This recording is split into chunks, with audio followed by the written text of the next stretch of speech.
Salut tout le monde, c'est Justice et je vous présente ici en une quinzaine de minutes un focus héros sur Aphanas de la faction Izmir. Le but de la vidéo, c'est de regarder les cartes qu'on peut intégrer dans un deck avec Aphanas, ce qu'on mettra plutôt en commune sur la première ligne et ce qu'on mettra plutôt en rare sur la deuxième ligne, en combien d'exemplaires on veut vouloir les mettre dans ce deck et quels sont les effets d'unique qui semblent pertinents avec ce héros. Aphanas, du coup, il va avoir ce pouvoir qui nous dit qu'à chaque fois qu'on va jouer un sort, il va donner un boost à l'un de nos personnages. Donc, la stratégie du deck, assez logiquement, ça va être d'aller jouer beaucoup de sorts et donc d'aller chercher des sorts peu chers et d'avoir un personnage sur le terrain pour profiter du boost, donc de pouvoir aussi jouer des personnages qui vont coûter très peu cher à jouer.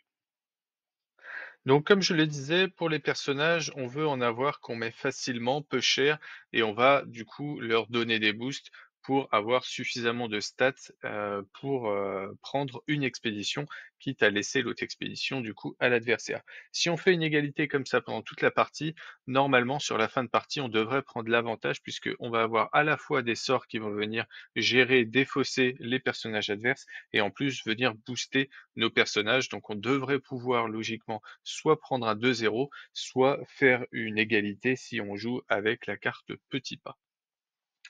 On s'intéresse du coup, pour commencer, au Disciple Studieux, qui va être notre carte commune personnage du deck, qui est facile à mettre. Elle va coûter 1, elle met des stats à 0, 1, 1, plus du coup les boosts des quelques sorts qu'on pourra jouer derrière. Ça devrait être suffisant sur le début de la partie et même en cours de partie pour donner suffisamment de stats et prendre notre expédition. On la jouera du coup potentiellement en 3 exemplaires sans souci. Au niveau des autres personnages, on va s'intéresser du coup à des cartes rares puisque, elles vont être pour la plupart transfuges, on va pas avoir trop le choix et elles vont être très intéressantes dans le deck. Le mage du Kadigir, du coup, c'est une carte qu'on pourrait mettre en commune, mais ici elle est beaucoup plus intéressante chez Aphanas en rare, puisqu'elle nous permet de piocher dès qu'on va avoir 3 boosts. Et 3 boosts, ça va être relativement facile à obtenir, puisque à chaque fois qu'on va jouer un sort, on va avoir le boost du coup du pouvoir d'Aphanas. Il suffira donc de jouer soit 2 sorts, et du coup, Aphanas lui donnera un boost et lui-même prendra un boost avec le sort, et du coup, avec le deuxième sort, il prendra 2 autres boosts, donc il aura 4 boosts ou alors tout simplement avec une main tendue, carte très intéressante puisqu'elle va venir donner un boost, il va prendre un boost parce que c'est un sort, et Aphanas va lui donner un troisième boost. Carte du coup très intéressante en 3 exemplaires pour piocher, et du coup on l'a dit, on a besoin de pioche puisqu'on va s'intéresser aux personnages qui vont coûter un ou 2 principalement. En plus de ça, même si elle coûte 2 de la main, elle va coûter seulement un de la réserve, donc c'est une carte qu'on aime jouer et qu'on aime faire revenir sur le terrain avec des sorts comme main tendue. La danseuse de l'âme Bravos, du coup, nous vient de chez Bravos, comme son nom l'indique. Elle coûte seulement 1 et tout comme Red qu'on a à côté, qui nous vient également de chez Bravos, on va avoir une carte qui a aguerri. Donc très intéressante également chez Aphatas, puisque tous les sorts qui vont pouvoir booster ces personnages, et ben, les boosts vont pouvoir rester quand ils vont partir en réserve et revenir le tour d'après. Vu que la carte, on va dire principale du deck finalement, ça va être main tendue, qui va permettre de donner des boosts à notre mage danseur. Ça va être également très intéressant avec la danseuse et avec Red, pardon, puisque on va pouvoir leur enlever leur état fugace et pouvoir les rejouer avec énormément de boosts. Des cartes qu'on peut mettre en 3 exemplaires si on souhaite les jouer dans le deck. Autre possibilité, des cartes qui nous viennent de chez Muna, ce sont le Vendangeur du Fuseau et le Champignon Éternueur, qui vont être eux très intéressants puisqu'ils permettent de s'ancrer. Donc là aussi, on va avoir l'utilité du boost qui va se conserver sur 2 tours, et donc on va pouvoir profiter de personnages qui ont pas mal de stats sur plusieurs tours. Même s'ils arrivent avec peu de stats, on va pouvoir derrière jouer un ou 2 sorts, même un peu plus en fin de partie, et donc on va pouvoir faire grimper leurs stats de façon à ce que ce soit suffisant. Des cartes qui coûtent pas cher, qu'on peut rejouer de la réserve, sur lesquelles on va pouvoir jouer des sorts qui coûtent pas cher, on va pouvoir faire pas mal de choses Et tout ça, ça nous emmène du coup aux sorts qui vont être intéressants et au premier que je vais vous présenter qui est l'entraînement magique. L'entraînement magique, il est absolument nécessaire puisque c'est celui qui va nous permettre de piocher des cartes. Sinon, on va vite s'épuiser avec notre héros et on va pas pouvoir tenir toute la partie. Ici, pour un coup de 1, on va pouvoir piocher une carte et idéalement, du coup, dans sa version rare, pour un coup de 2, on va pouvoir la réutiliser. Dans sa version commune, ça va nous coûter 3 et ce sera un peu trop cher de la réutiliser de la réserve et du coup, si en plus de manquer un petit peu de pioche, on utilise des cartes qu'à moitié, ce serait pas très efficace pour le deck. Donc une carte qu'on peut mettre en 3 exemplaires comme toutes celles qu'on a vues auparavant.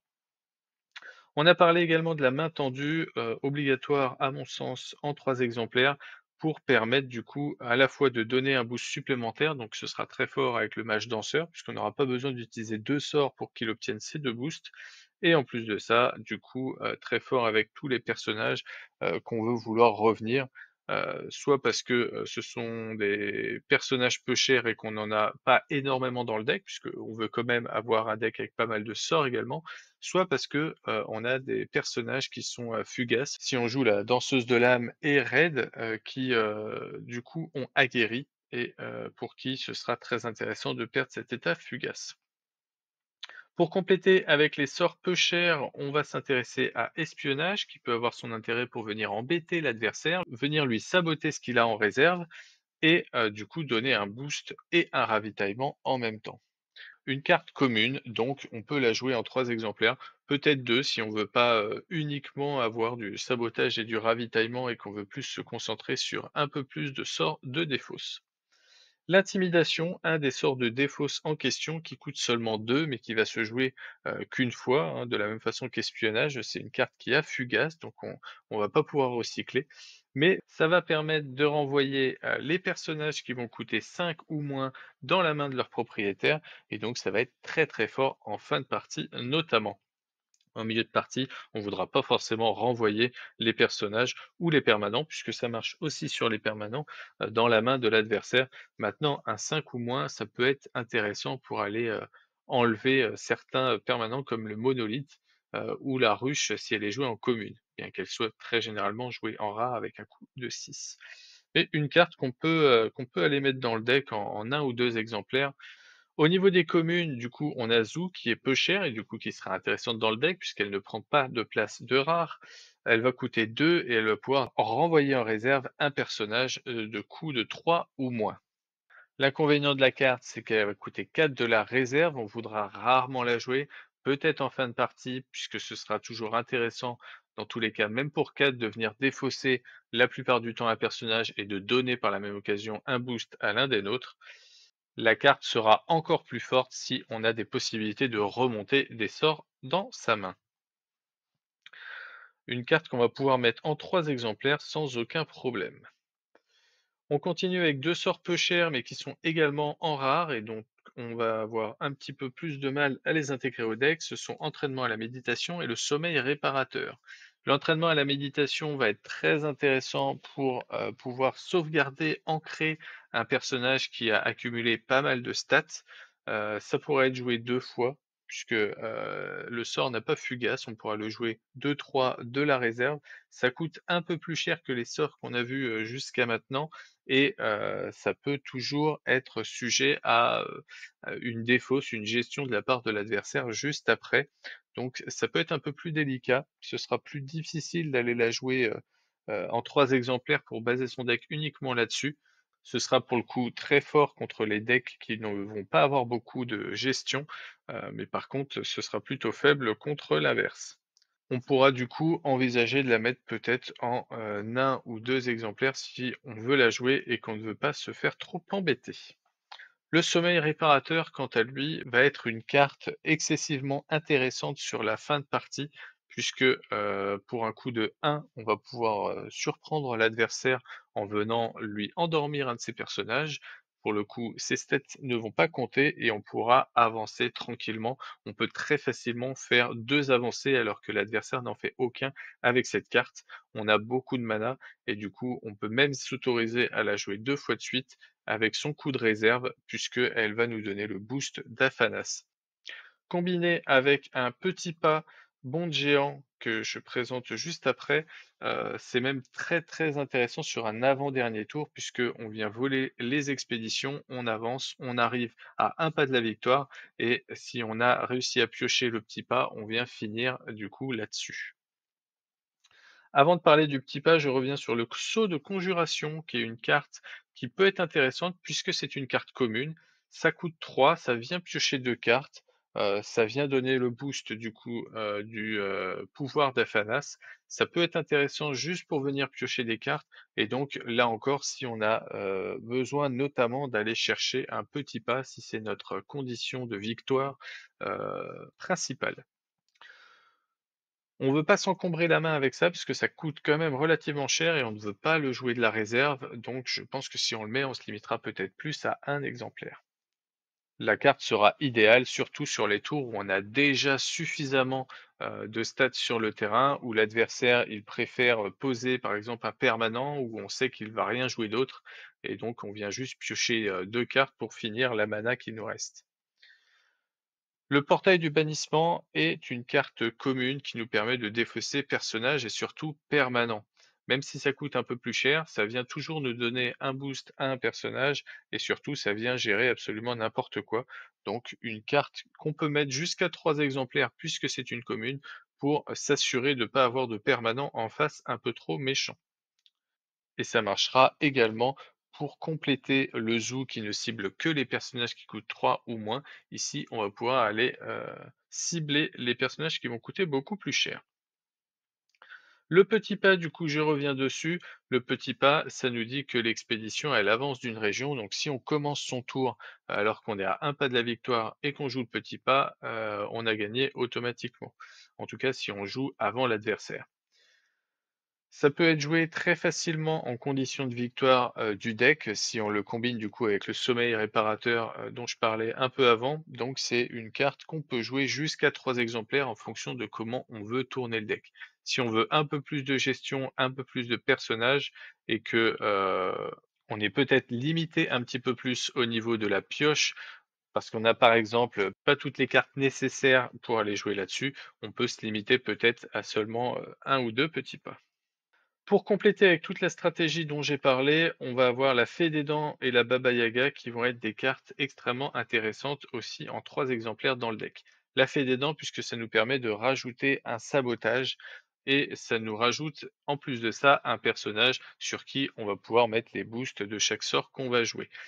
Ça apporte des stats, de base qui sont, plutôt médiocres, 1-1-1 pour le coup de 2, mais voilà, comme je disais, si on joue un ou 2 sorts derrière, on aura quelque chose qui sera plutôt efficace et surtout, on part sur une base déjà plutôt équilibrée, donc ça vient égaler à minima un jeton recrue, par exemple, tout en se laissant la possibilité de venir le booster ou non. Ça peut venir juste pour prendre 1-1-1 du coup sur une expédition où du coup, on a, défausser le personnage adverse avec un zoo ou avec un portail de bannissement.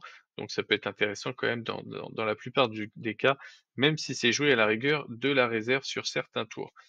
Le sabotage, on n'a pas forcément besoin d'en avoir 6 dans le deck, donc il faut équilibrer avec les espionnages qu'on aurait déjà mis. La Baba Yaga, très intéressante dans sa version rare principalement.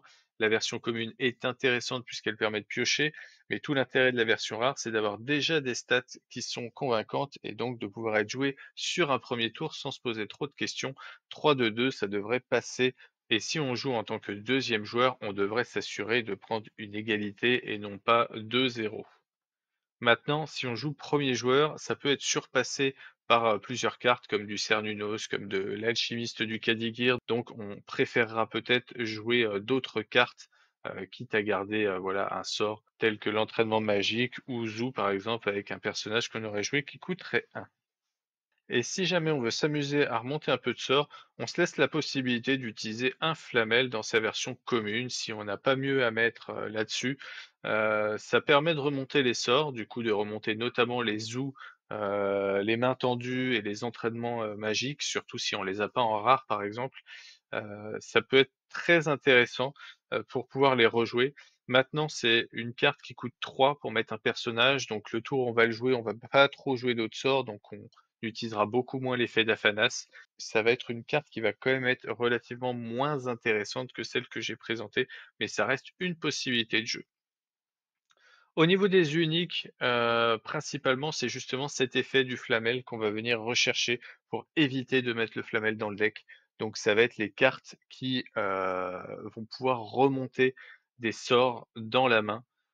Idéalement, pour les cartes les plus fortes qu'on peut croiser, ça va être celles qui vont s'ancrer et qui vont avoir ce pouvoir au crépuscule, puisque ça permettra de remonter 2 fois plus de sorts. Et évidemment, pour un coût de personnage qui est, très peu cher et donc idéalement sur un personnage qui est rare, ce qui nous permet de mettre d'autres rares à la place.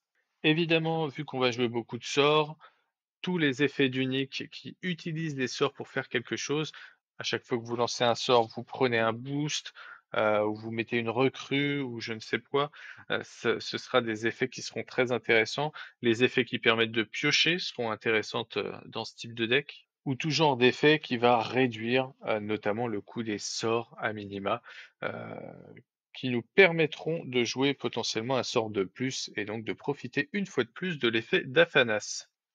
Voilà, j'espère que cette vidéo vous aura intéressé. Si vous voulez en savoir plus sur la synergie entre les cartes de la faction ou que vous voulez aller faire un tour du côté d'autres héros, je vous invite à regarder les autres vidéos de la chaîne.